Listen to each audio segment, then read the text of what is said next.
New York City, a concrete jungle where dreams are born, and fortunes are made, and sometimes forgotten. Adam Foster, a name whispered in boardrooms and celebrated on financial news channels, had conquered it all. A self-made billionaire before his 35th birthday, his empire stretched across continents. Yet, as the crimson sun dipped below the horizon, casting long shadows across his opulent penthouse, a disquiet settled upon him. The taste of victory had turned strangely bland. Had he become the very thing he swore he wouldn't? Was his wealth a shield or a gilded cage? Lauren, his indispensable right hand, a master of logistics and a gatekeeper to his chaotic schedule, breezed into the room, her tablet buzzing with updates. A crucial meeting in Tennessee awaited, a deal worth hundreds of millions. The wheels of his empire never stopped turning. 038, Mr. Foster, your jet is prepared. We depart in 1 hour. The words hung in the air, but Adam didn't respond. He was miles away, lost in a labyrinth of memories. Did Lauren know that beneath his success lay a past he both cherished and tried to bury? Nashville, a place that still echoed in his soul. Not just the city of country music, but the backdrop to his formative years. He'd arrived there as a young immigrant, his family seeking refuge from political turmoil in their homeland. They were strangers in a strange land, marked by their accents, their customs, their desperation. The sting of prejudice, the constant struggle to make ends meet, it had forged him, but it had also left scars. He'd vowed to escape, to erase the past. But was it possible to outrun your own shadow? The bullies. He remembered them vividly, the way they mocked his accent, the way they stole his meager lunch money. The humiliation, the helplessness, it was a recurring nightmare. Until Mr. Thompson stepped in. A quiet, unassuming man, but with an unwavering sense of justice. He'd stood up to the bullies, offering Adam a safe haven, a moment of respite. It was a small act of kindness, but it had changed everything. Did Mr. Thompson know he was planting the seeds of a future billionaire's gratitude? A debt that time could never erase? Lauren, cancel the flight, he said, his voice firm. I'm staying. The words surprised even himself. What was compelling him to deviate from his carefully orchestrated life? The city had changed, gentrified in places, but the memories clung to every street corner. The library, his sanctuary, where he dreamed of a life beyond the confines of poverty. The street corner, where he'd hawk newspapers, his young voice hoarse with ambition. He remembered the sting of rejection, the grit of determination. Each obstacle had fueled his fire. But had he become so focused on the climb that he'd forgotten the people who'd offered him a hand along the way? And then there it was, Maggie's Diner, a beacon of nostalgia, a relic of a simpler time. The same cracked neon sign, the same worn-out booths, the same comforting aroma wafting from the kitchen. A wave of emotion washed over him, a mixture of longing, regret, and a strange sense of homecoming. Was he finally ready to confront his past? Or was he simply running from the emptiness of his present? The bell above the door chimed, announcing his arrival. The diner was busy, a mix of regulars and weary travelers. The air was thick with the scent of coffee and fried comfort food. He scanned the faces, searching for a familiar one, a face that held the key to his past. Sarah. She was there, working as a waitress. The years hadn't been kind. Her eyes were shadowed with fatigue, her movements slower, more deliberate. But there was still a flicker of the girl he remembered, the bright, ambitious spirit that had once burned so brightly. She was dealing with a demanding customer, her voice strained but polite. The weight of her responsibilities seemed to press down on her. How had life brought her to this point? What had happened to the dreams they'd once shared? He saw the weariness in her eyes, the way she carried herself with a quiet dignity despite the circumstances. He noticed the small details, the worn-out uniform, the calloused hands, the forced smile she offered to each customer. It was a stark contrast to the life he now led, a life of luxury and privilege. Did she recognize him? Did she remember the debt he owed? He slid into the booth, the same one where he and Sarah had spent countless hours plotting their escape from Nashville. The same one where they'd shared secrets, hopes, and dreams. The memories flooded back, vivid and bittersweet. Had he betrayed those dreams? Had he left Sarah behind, sacrificing their shared ambition for his own success? She approached his table, her notepad in hand, her voice carefully neutral. "Can I help you, sir?" She didn't recognize him. He was just another customer, another face in the crowd. The realization stung. Had he become so unrecognizable, so detached from his past? "Just coffee, please," he said, his voice a little rough. She scribbled down his order, avoiding his gaze. He wanted to say something, anything, to break through the anonymity, but the words caught in his throat. How could he explain the gulf that now separated them? How could he bridge the gap between his world and hers? He watched her walk away, his mind racing. He remembered her infectious laughter, her unwavering determination, her unwavering belief in him. They'd been inseparable, partners in crime, united by their shared ambition. He'd admired her intelligence, her compassion, her unwavering spirit. She was the one who'd encouraged him to pursue his dreams, the one who'd believed in him when he doubted himself. Had he ever told her how much she meant to him? Had he ever expressed the depth of his gratitude? He remembered the countless hours she'd spent tutoring him in English, patiently correcting his mistakes, encouraging him to persevere. He'd struggled to master the language, feeling like an outsider, a stranger in a foreign land. Sarah had been his lifeline, his guide, his friend. She'd helped him navigate the cultural minefield, teaching him the nuances of American society, giving him the confidence to succeed. Would he have achieved his success without her unwavering support?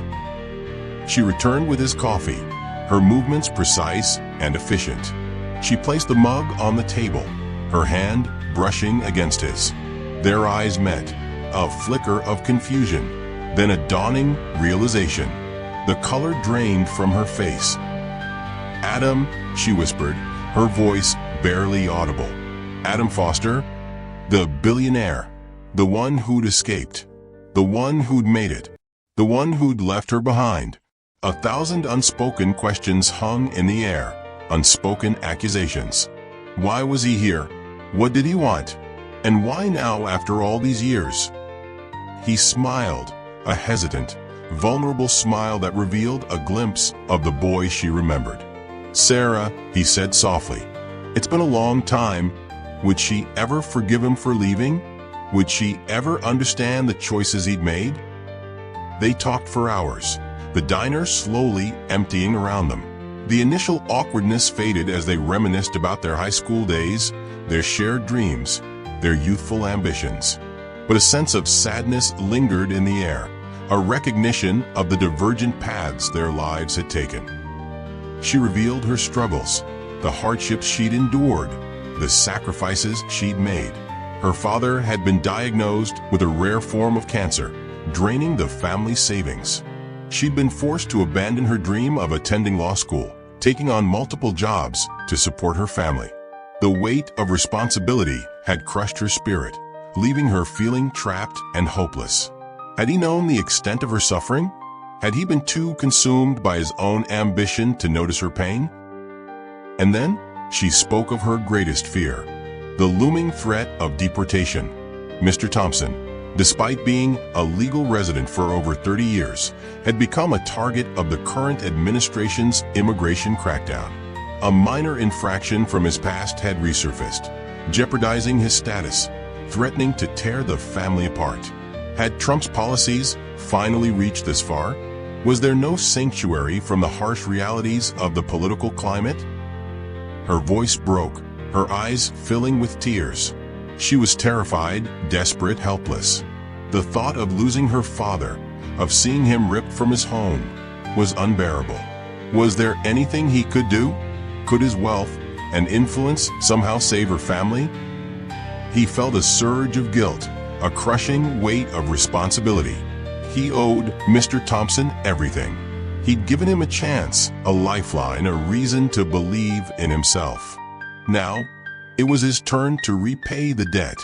He vowed to help them, no matter the cost. But could he truly make a difference? Could he navigate the treacherous waters of immigration law, challenge the powerful forces aligned against them? He returned to his penthouse, his mind racing. He couldn't sleep, couldn't eat, couldn't shake the image of Sarah's despair. He spent the night researching immigration law, contacting his lawyers, and strategizing a plan of action. He was determined to save Mr. Thompson, to protect his family, to right the wrongs of the past. Would he be successful? Or would he be defeated by the complexities of the legal system, the prejudices of society? He met with his legal team, outlining his plan to fight Mr. Thompson's deportation order. His lawyers were skeptical, warning him of the challenges and potential risks. The case was complex, the odds were stacked against them. But Adam refused to back down. He was determined to fight for what was right, to use his resources to help those who couldn't help themselves. Was he being naive? Was he allowing his emotions to cloud his judgment? He confronted Nathan Wallace, a powerful and ruthless businessman who was known for his anti-immigration stance. Wallace tried to dissuade Adam from helping the Thompson family, threatening his business interests. He warned him that supporting immigrants would alienate his conservative clients, damaging his reputation and his bottom line. Was he willing to sacrifice his success for his principles? Was he willing to risk everything to help a family in need? Adam refused to back down, standing up to Wallace and vowing to fight for justice. Wallace retaliated, launching a smear campaign against Adam, accusing him of being unpatriotic and disloyal. He leaked damaging information to the media, painting Adam as a traitor, a sympathizer to illegal immigrants. Was he prepared for the backlash? Was he strong enough to withstand the public scrutiny, the personal attacks? Sarah was caught in the middle, torn between her gratitude to Adam and her fear for her father's safety. She received anonymous threats, warning her to stay away from Adam, telling her that his involvement was only making things worse. She was afraid that his efforts to help would only draw more attention to her family, making them even more vulnerable. Was she right? Was Adam's help doing more harm than good? Adam and Sarah had a difficult conversation, where Sarah expressed her concerns and fears. She begged him to stop, to protect himself, to let her family handle things on their own. Adam refused. He reassured her, promising to protect her family, to fight for their rights, to stand by them until the end. Was he being selfless or reckless? Was he motivated by genuine compassion or by a desire to prove himself? Adam and his legal team presented their case in court, arguing against Mr. Thompson's deportation order. They faced a hostile judge and a relentless government prosecutor. The courtroom was packed with reporters and protesters, the atmosphere charged with tension. The fate of the Thompson family hung in the balance. Would justice prevail, or would they be victims of prejudice and political expediency? A turning point. Adam's legal team uncovered evidence that proved Mr. Thompson had been wrongly accused and that the government's case was based on false information. They revealed that a rival businessman, motivated by jealousy and greed, had fabricated the charges, seeking to exploit Mr. Thompson's vulnerable position. Would the truth finally be revealed? Would the judge be swayed by the evidence? Victory. The judge ruled in favor of Mr. Thompson, dismissing the deportation order and granting him permanent residency. The courtroom erupted in cheers and applause. Sarah and Adam embraced, tears streaming down their faces. They had won. But was this the end of the story, or just the beginning of a new chapter? After the trial, Adam and Sarah spent more time together, reconnecting on a deeper level. They discovered a mutual attraction, a spark of romance, that had been dormant for years. They shared their hopes, their fears, their dreams for the future. Could they overcome the obstacles that separated them? Could they build a lasting relationship despite their different backgrounds and lifestyles? Adam offered Sarah a job at his company, giving her a chance to pursue her own career goals. She accepted, eager to prove herself, to contribute to his success, to finally fulfill her potential. She started at the bottom, working her way up, learning the ropes, proving her worth. Was she just a charity case? Or was she truly capable of succeeding in the cutthroat world of corporate finance? Sarah faced challenges and obstacles in her new role, but she persevered, proving her intelligence, her determination, and her leadership skills. She quickly rose through the ranks, earning the respect of her colleagues and the admiration of her superiors. She was no longer just a waitress. She was a rising star, a force to be reckoned with. Had she finally found her purpose? Had she finally reclaimed her dreams? Nathan Wallace returned, seeking revenge against Adam and Sarah. He tried to sabotage their relationship, to ruin their careers, to destroy everything they had built. But they stood strong, united in their love and their commitment to each other. They had faced adversity, overcome obstacles, and emerged stronger than ever. Could Wallace break them? Or would their love and determination triumph over his hatred and malice? Adam and Sarah confronted Wallace, exposing his crimes, bringing him to justice. They emerged victorious, their love, their values, their commitment to justice vindicated. They had proven that kindness, compassion, and integrity could triumph over greed, hatred, and prejudice. Adam and Sarah stood on the rooftop of Foster Enterprises, overlooking the city skyline. They embraced, their love shining brightly against the backdrop of the twinkling lights. They had found love, happiness, and fulfillment, not in wealth and power, but in each other. They had learned that the greatest success is not measured in dollars and cents, but in the impact you have on the lives of others. Had they finally found their happily ever after? Or was their journey just beginning? What would you do if a billionaire offered you a second chance? Would you be brave enough to take it? Share your thoughts and feelings in the comments below. And don't forget to like this video if you believe in the power of second chances, and subscribe for more inspiring stories. Share this video with someone who needs a little hope today. Let's spread the love and remind everyone that anything is possible